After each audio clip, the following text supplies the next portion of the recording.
you. My pleasure. While this quake only rattled the lower mainland, it served as an important test of the province's emergency system, and for the most part, the system passed, although some of the residents of Greater Vancouver failed miserably. Richter scale.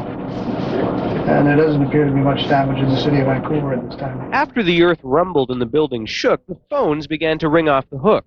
Lower Mainland 911 officers were flooded with calls about the quake, most of them from people who just wanted to know what had happened and didn't know where else to call. In other words, nuisance calls. Approximately 9 o'clock, we received several phone calls stating that people had felt they had experienced an earthquake. At that time, we noticed our call volume basically tripled. At emergency dispatch, communication is crucial, but even this minor tremor proved to be too much to handle. Our dispatch center is located on the 12th story of an office tower. Because it is quite a high building, the swaying on the 12th floor was quite significant, up to 2 feet.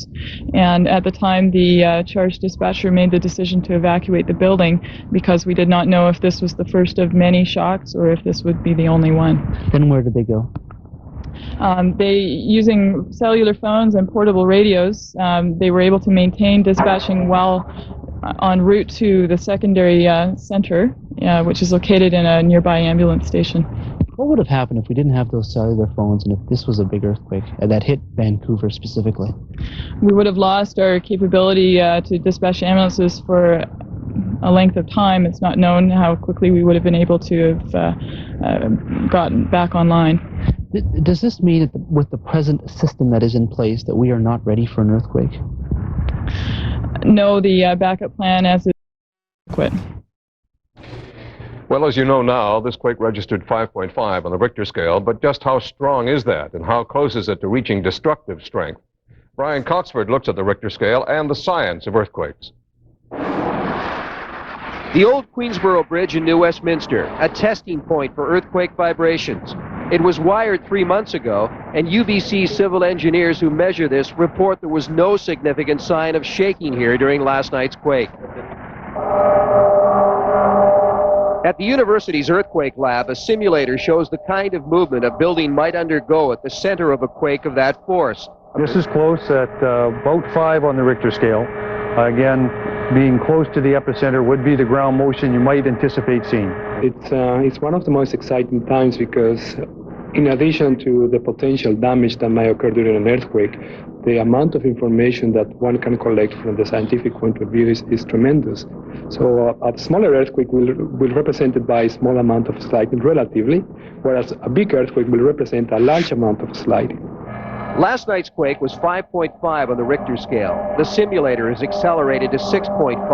A full point movement increases the force tenfold. Glasses filled with water, like people, would be thrown around by the energy it creates.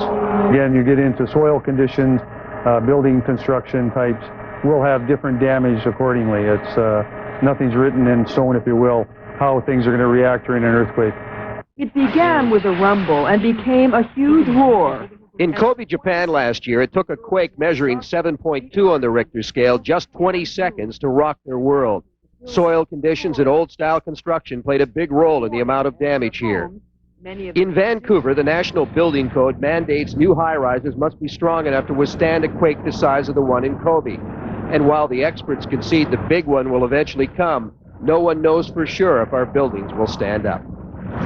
And if this little wake-up call has you thinking you need some help in preparing for an earthquake, this might help you. BCTV has produced a brochure that outlines how you can prepare for a quake and what to do after a quake. To get a copy, send a self-addressed, self-stamped envelope to BCTV Box 8888, Vancouver, B6B4E2. Mark the outside of your letter, Earthquake Brochure. And ahead tonight on NewsHour Life. That's right, Tony. Well, television will never be the same again. What have you done now? No, it's not me. Channel 1 has hit the airwaves in BC, and that's TV on the internet. We'll show you that later. All right, and coming up after we take a break, the first results of our Vancouver Sun Angus Reid BCTV poll on the election, and we'll get some more opinions on the earthquake. Kids shaking, so we just came back from Disneyland, so we went an 8.3 earthquake and it felt like that. You did? Yeah. How much was the birdcage shaking? Well, it just about fell over. The rumbling, the whole building sort of shaking and rocking and rolling, and we have a noisy neighbor upstairs, and at first I thought it was him, but then I realized it was the whole building moving, not just the floor. Well, I was sitting at my kitchen table, and all of a sudden my house started shaking, and I started shaking, and I thought it was my husband doing something in the basement, but it turned out to be an earthquake. I thought it was my mom, and when she came down, she said, "Are you okay?" And we go, "What was that?" She goes, "It was an earthquake," and I was so scared, I was shaking. She was beside herself. She was so frightened by it. No, I was in the bedroom. I felt nothing, but they came rushing in. You were frightened. She was frightened. Yeah. First earthquake. Yeah, first earthquake, that's right. Yeah. Closed captioning is brought to you by Realty World, where the right agent makes all the difference in the world. The calm of midday is suddenly torn.